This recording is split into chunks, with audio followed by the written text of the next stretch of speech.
The Lord be with you. A reading from the Holy Gospel according to Matthew. Glory to you, O Lord. When the Magi had departed, behold, the angel of the Lord appeared to Joseph in a dream and said, "Rise, take the child and his mother, flee to Egypt, and stay there until I tell you. Herod is going to search for the child to destroy him." Joseph rose and took the child and his mother by night and departed for Egypt. He stayed there until the death of Herod, that what the Lord had said through the prophet might be fulfilled. "Out of Egypt I called my son." When Herod had died, behold, the angel of the Lord appeared in a dream to Joseph in Egypt and said, "Rise, take the child and his mother, and go to the land of Israel, for those who sought the child's life are dead." He rose, took the child and his mother, and went to the land of Israel. But when he heard that Archelaus was ruling over Judea in place of his father Herod, he was afraid to go back there. And because he had been warned in a dream, he departed for the region of Galilee. He went and dwelt in a town called Nazareth, so that what had been spoken through the prophets might be fulfilled: "He shall be called a Nazarene." The Gospel of the Lord.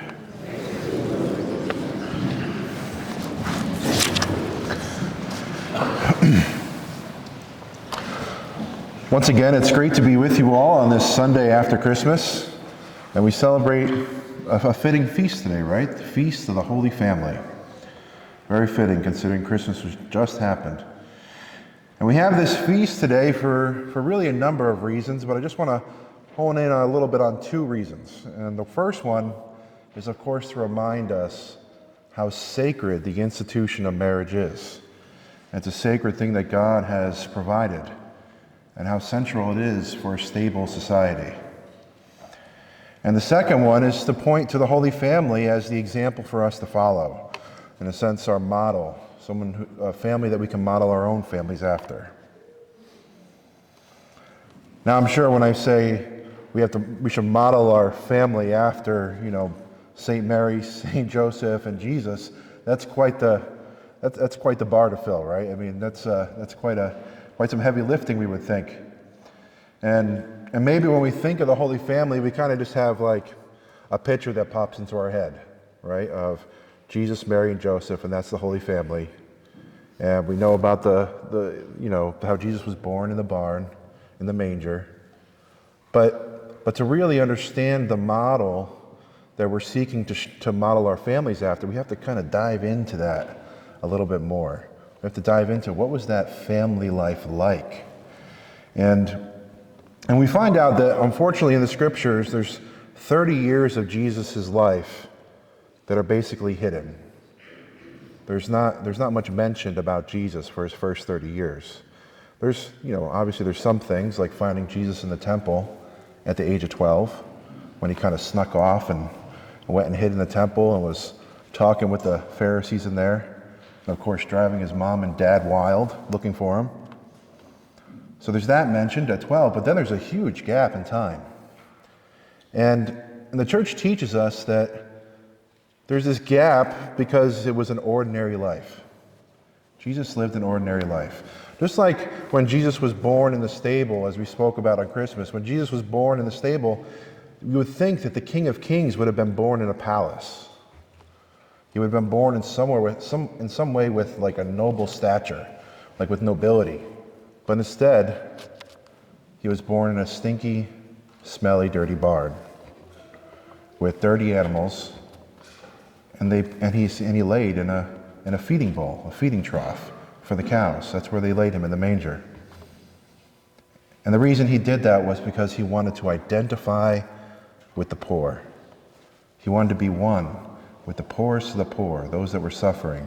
He wanted to be close to them. He wanted to identify with them.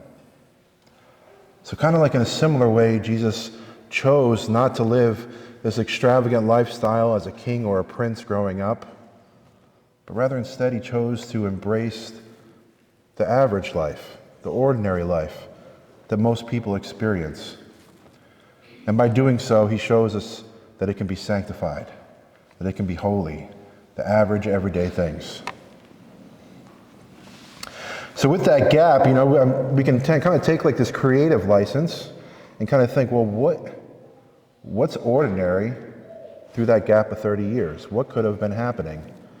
And you can imagine that it's not at all far-fetched that Jesus lived with Mary and Joseph, and they had to cook meals together. And Jesus probably had to help with the dishes like a good kid. He probably helped set the table. Various chores, cleaning. But then also, St. Joseph probably asked Jesus for help in his carpentry work, right? So we can imagine that.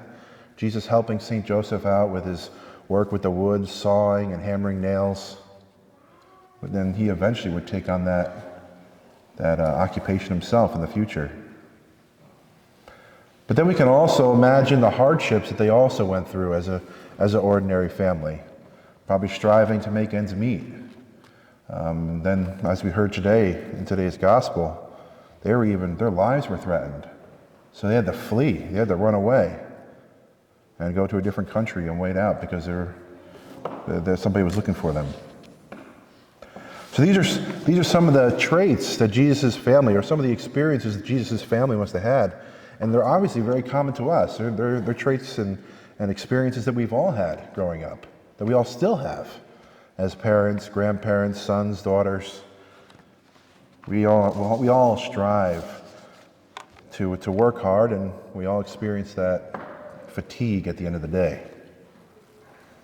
So the Holy Family is quite relatable. They're not something that's kind of like just in a book that as a saint that we can't relate to. No, this is a family that lived a life just like us. Yes, it was back in the day, but nonetheless, they were human. They were people that lived, breathed, and walked, just like me and you. So with that relatability, you wonder, okay, well, if they're so relatable, then what is it that made them stand out? If they're just like me and you, then what made them stand out? And I would argue that the core of what made them stand out, and this is pretty obvious, is their faith, right? Their faith. They're placing God as number one, the faith that they held on to. And the faith that wasn't just kind of like in the back of their mind somewhere, but the faith that was at the forefront. The faith that was mixed in with all the daily, ordinary tasks that we take part in. And what I mean by that is thinking of God as we're going through our day. Not just on Sunday, but on Monday, Tuesday, and Wednesday too. When we're at work and we're doing our tasks, to think about God. Maybe wake up in the morning before we go into work. I remember I used to do this before going into work myself. Was open up an app on our phone and just read the daily Mass readings. Just diving into the scriptures a little tiny bit at a time. Just opening up an app, reading the daily Mass readings, and before you know it, you're going to go through all the scriptures. You're going to have a well-rounded view of the Bible. So what made them special was their faith. What made them special was that when they were cleaning up, they were thinking about their faith. When they were going through hardships, they depended on God. Notice that the only reason they fled to Egypt was because God came to Joseph in a dream, and he trusted in faith and fled to Egypt. He trusted in faith to take Mary as his wife. So these are examples that we can look to for us, for our own family, to make sure that we continue to grow in the faith, that we continue to make God the King of our hearts. I'm sure that sounds familiar because I brought that up before in a homily in a different way, and this is all the same topic, is making God the core, right? Making God the center of our lives, that everything else in life revolves around. Because the opposite is putting something else at the center, and God's kind of on the back burner, out in the peripheries. We want God at the core. And that's what the Holy Family modeled for us, placing God at the center, that everything else in life revolves around. And when we do that, when we start to do that, our lives literally, not figuratively, but literally, take on new meaning. Our lives change because we're inviting God regularly into our lives, into our experiences. Life changes. We start to experience different things. We start to see God in different ways. Radical changes in the quality of life happen. Healings of addictions happen. Healings of moods happen. All this can take place when we let God in regularly and work to keep him as the sole king of our hearts. So today on this feast day, let's remember the tremendous example that the Holy Family does give us. That the Holy Family is not just a family in a book, but was a real family that lived, breathed, moved, and struggled, just like me and you. They had to work hard to make ends meet. They prayed before meals, and they fostered faith in the family. But most of all, the faith of the family, the trust that they placed in God, in no matter what, and how they welcome God into their daily activities, make God the priority, right? And that's what truly sets the family apart. So may we always look to them for guidance. And on this day, ask the Holy Family to pray for us, pray for our countries and the world's families, and pray for our loved ones.